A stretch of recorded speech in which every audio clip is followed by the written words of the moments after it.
a very amazing friend let me do a little practice with her, and she's gonna pop on and she is going to let me look at her chart, and I'm gonna show you. It's kind of like a sampling of what it looks like to be inside the feminine archetypes and astrology journey with me, where we dive into your chart each week.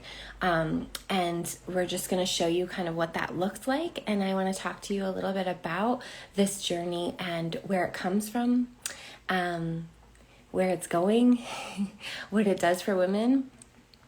And I'm really excited. So if you can stay for this, that's amazing. If you want to pull up your chart, that's great. And you can pull up your chart and kind of be following along as we're talking. So I'm going to see if I can do this.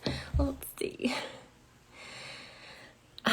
So Savannah, you might, oh, there we go.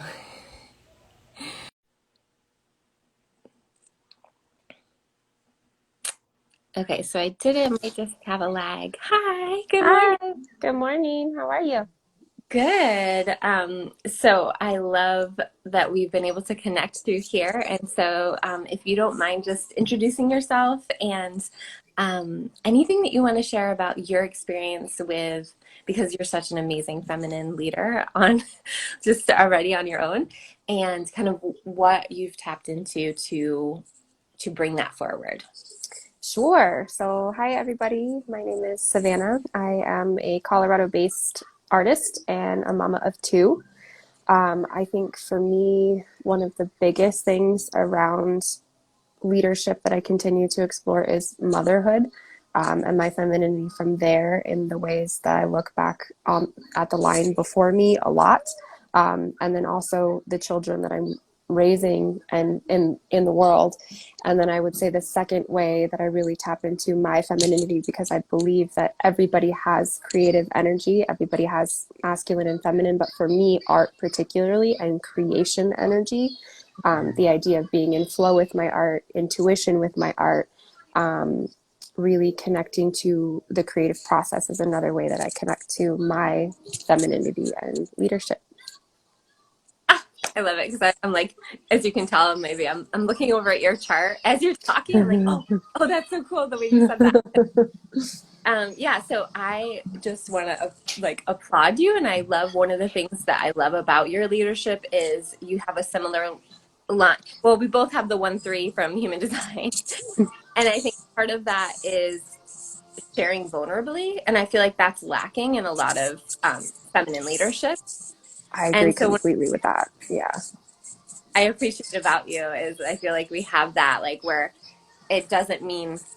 I think there's a lot of conditioning around if you share certain things, you're not going to keep up appearances, or that Hmm. your ego, you're somehow not going to be a good leader anymore because you're showing something, right?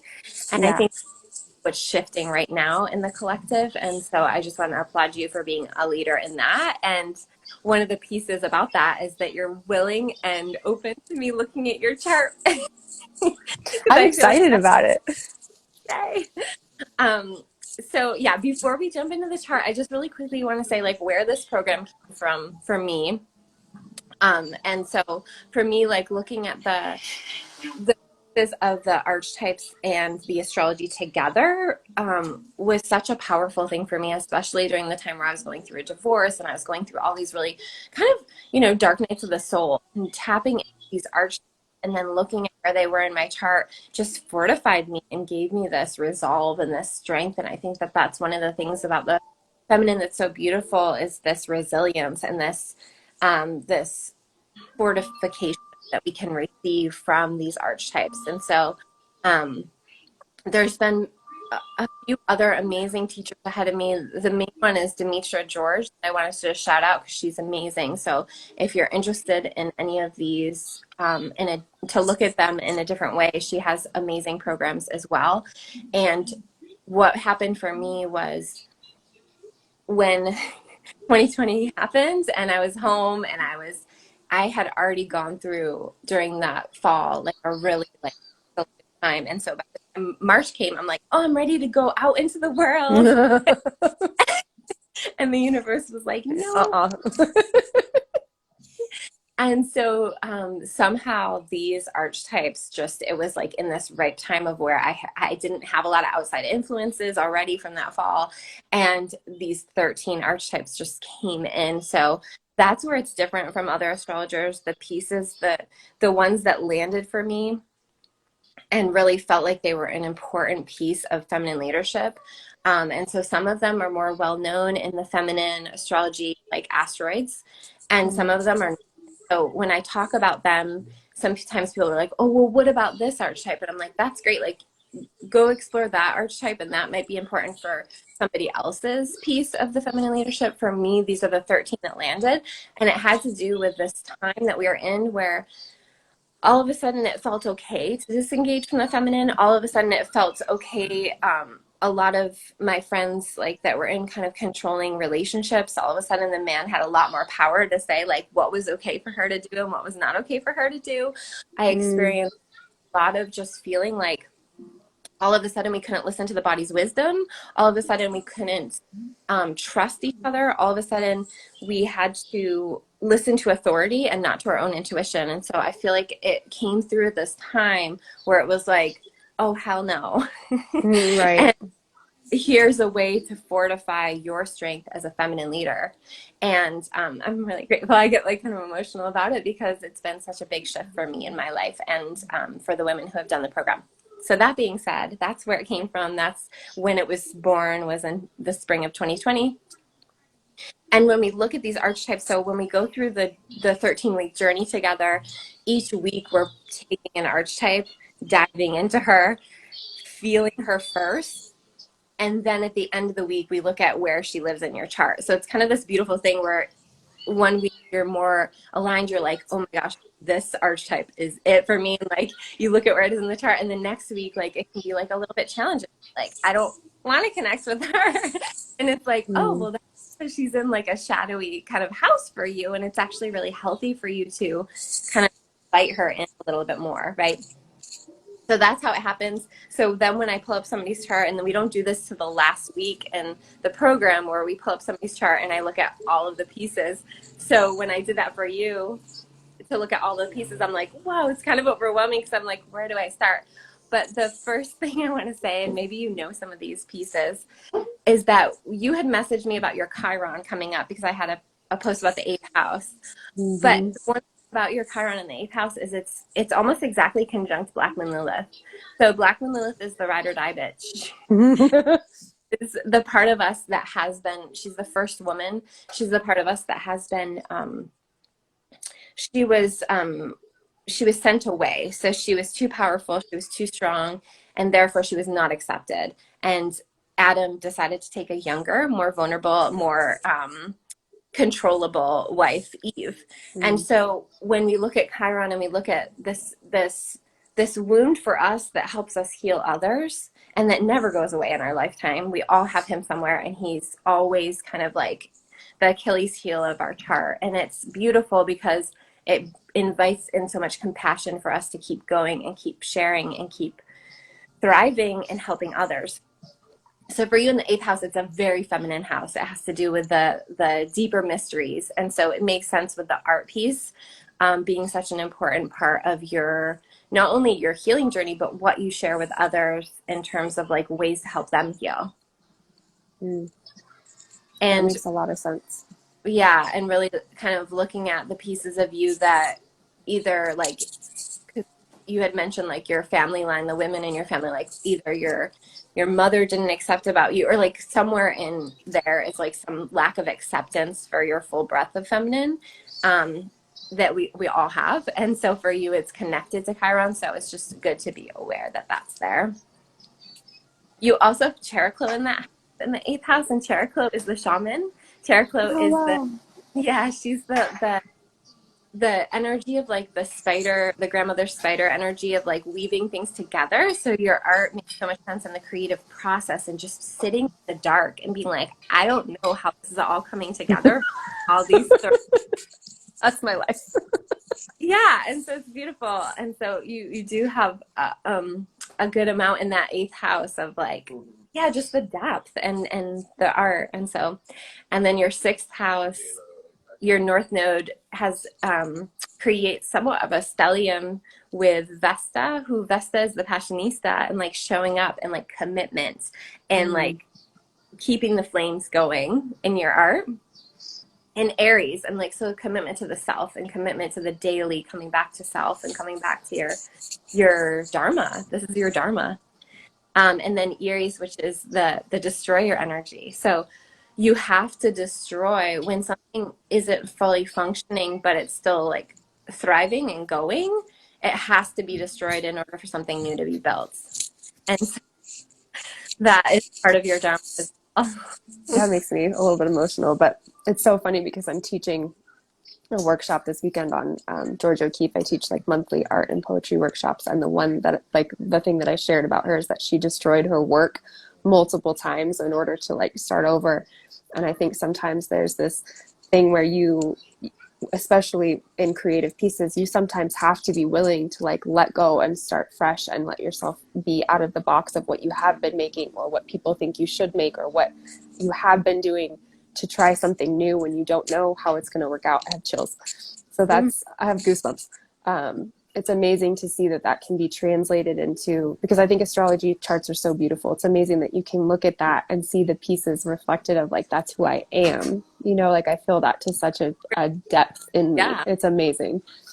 Yeah. And it's what you're here to do. And I think that's what is so beautiful about astrology is that it's not that astrology should never dictate like who you are and what you do, but it should affirm it, you know? Mm-hmm.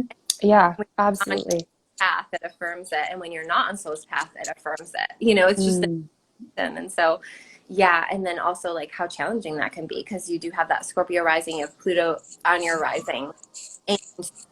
And it can be challenging to be that when people think they want you to be a certain way and you're in like just like you know like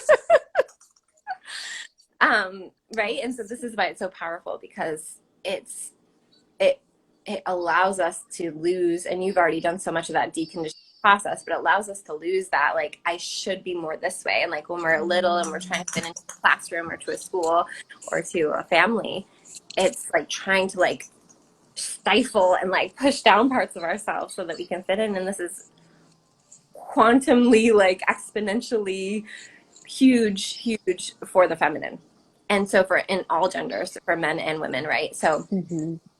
stifling that feminine. And so how powerful to activate those feminine archetypes and like be like, actually, like I'm gonna try her on this week, like what does she want to do? Absolutely. I think that is amazing, especially since you're going to teach about each one in depth and really let people try on, because I think sometimes I still struggle with that process of what I should share or what I should do. And I don't know that it's something that we ever get completely beyond, but it is something we can be aware of like, I know where this comes from, or, I know whose voice this is, even though it's not mine.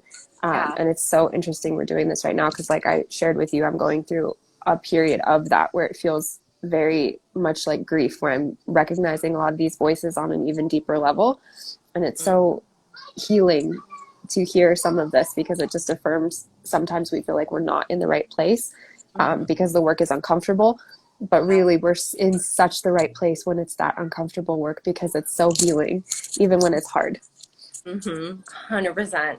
And I would say for you, especially with that North Node in Aries and Vesta there with Aries, it's like the more uncomfortable in sharing yourself, the more lean into it because that is your dharma. And your South Node, on the other hand, has archetypes there as well. And so where you've been is that Libra South Node, which is all about like, what does everybody need? Let's look at Mm.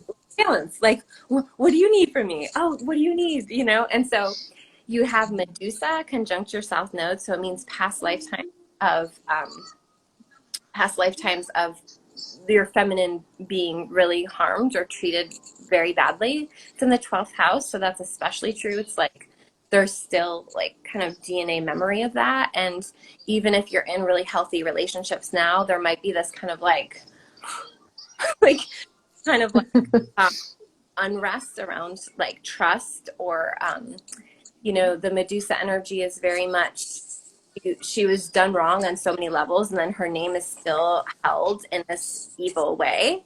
And in Mhm. reality, she was literally like tricked, and like had all these horrible things happen to her. And so with that energy connected to your node, it's just making peace with that was your past. Like there is a part of you that, like, if it's still not looked at and held with compassion, it still lives on through you, through the subconscious. So not only that, but then you have Ceres conjunct your south node, so past lifetimes of, and this might be triggering because you're a mom, but like being a mom and being done wrong, being, having your children taken from you. It can have to do um, bad things happening to your children and taking that on as it was your fault. And so this can be past lifetimes where that happened to you. Or And this lifetime. I hope not. No, just I think just being a mother and looking at I have so much respect for my family and love for my family, but definitely there's a lot of things there from my childhood that will not be repeated for my children. Yeah, and so that's the past. That's your past. The South Node is your past. And so, but because it's in the 12th house, and I know this because I have a 12th house stellium, it's the subconscious. And so it's just really about letting yourself, like yesterday I talked about like being our own inner hero, like holding that space for yourself to feel those feelings, like even though you're in this beautiful future, right? It's like allowing yourself to hold that space to grieve and feel, because there's some like the harsher feminine aspects are conjunct your south node, and so it does have to do with your past. Now you also have a beautiful, like joyful feminine archetype there, Hathor. Hathor has to do with this muse energy, this light energy. And so of course you create art from it, all of those past experiences and all of those kind of maybe unknowing where this even comes from. Like you can have that a lot where like you're feeling something, but you're like, I don't even remember or know where this comes from. And it's like, just make art from it. Like you don't need to know, right? And so that's your like beautiful piece to that. And so Hathor is this muse energy, and the muse is for you. It's, you already know all this, but like for anyone Thank listening, it's you. like our muse is not for ourselves, right? It's for ourselves. So your 12th house is jam packed with asteroids, with not asteroids, with there's one asteroid, and then you have Persephone. Persephone is the closest one to your rising. So this can have to do with at a young age being around and in situations that were darker, that were not helpful to you in a logical way, but formed you and made you who you are. And so Persephone for you is in Scorpio. It's conjunct not only your Venus, but your Pluto and your rising.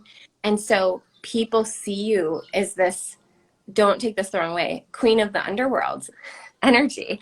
And what I mean by that is not a it's not a, I don't even want to use the word, it's not darkness. Darkness isn't bad or good. It's what we know about the Pluto energy and the Plutonic energy and the Persephone energy is that they're able to pull up gems from below the earth that need to come Mm. forward, and you offer them, and either people can take them and use them, or they can feel like that's too much and walk away.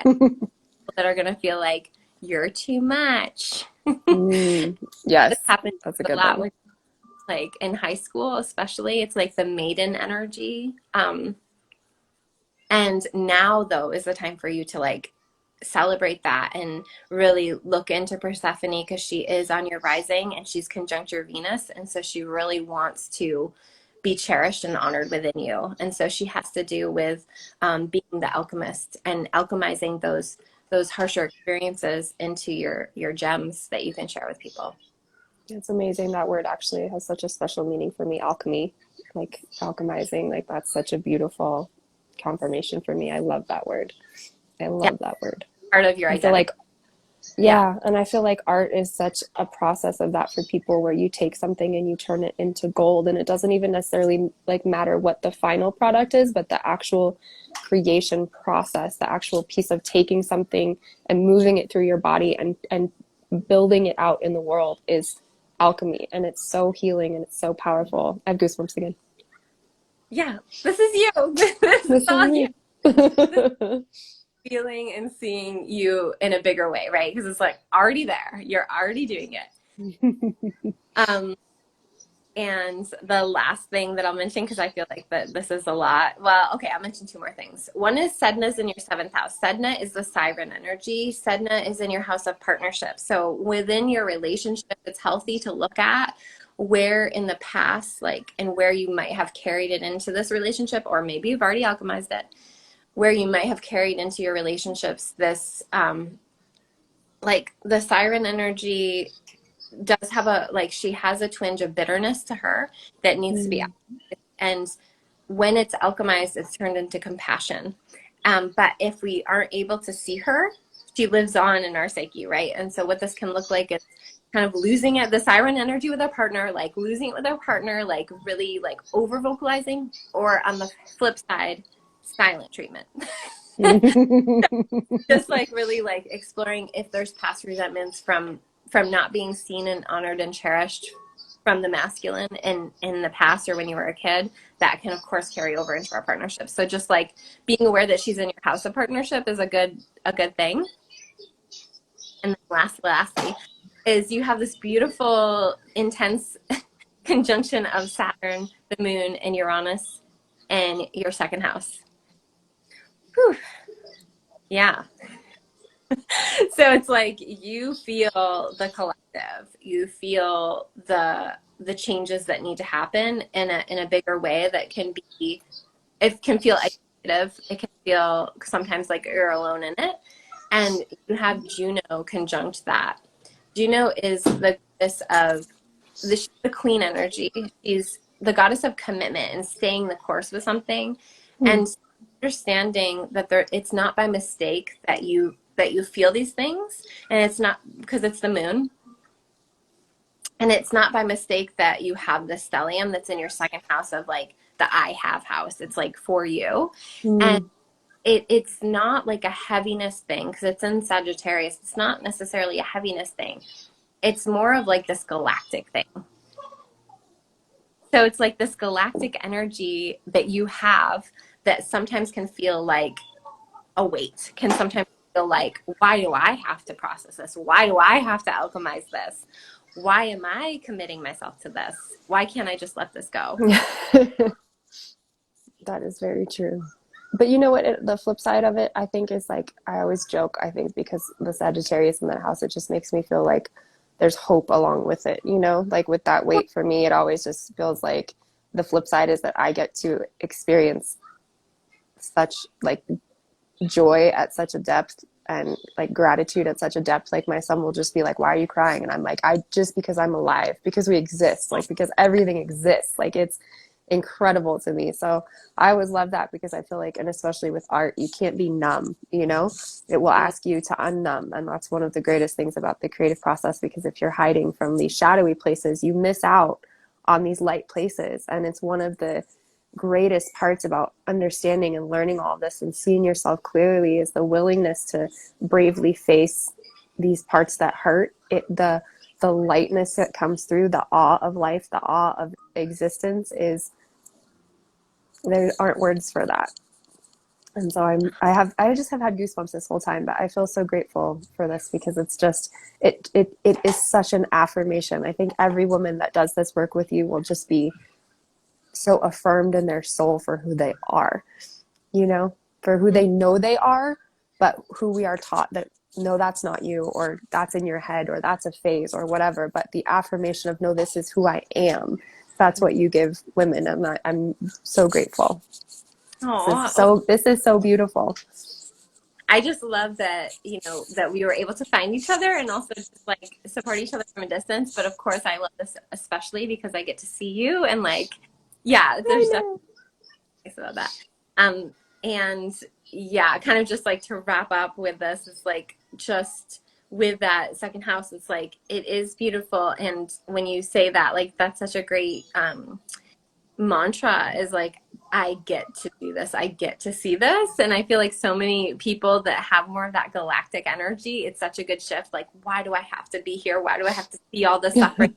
like, no, I get to do this. I get to be here. I think it's such a beautiful shift in perspective. So thank you for sharing that. And I think it would be such a beautiful mantra. um, so yeah, I really appreciate you doing this. The other part of the feminine leadership that's so powerful is that we do this in circle, so that there's Mm, women. And so one of the things that I've learned about women circling is that when you see another woman's struggle or another woman's journey, you have compassion for her, and that compassion for her you somehow gets mirrored back to self. And mhm. if I can accept her and I think her journey is beautiful, then maybe I can accept myself. And I feel like that is a number one thing that I felt like with all of the things that I mentioned about the birth of this program was that I didn't want us to lose community. And I feel like community has taken such a massive hit.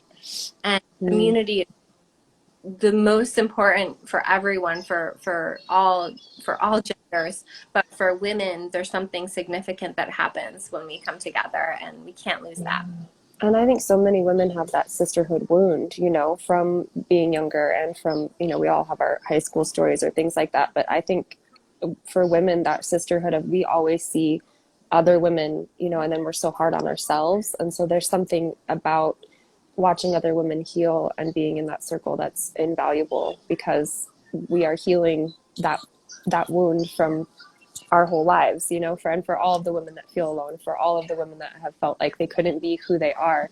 Every time another one of us decides, this is who I am, this is my voice, this is my work in the world, we get to carry that forward and be a light for another woman. So it's I think one of the biggest gifts you can give everybody in your life. I feel that as a mother, like, and most mothers, we have this story of like, I'll put myself last or I come last, everybody else comes first.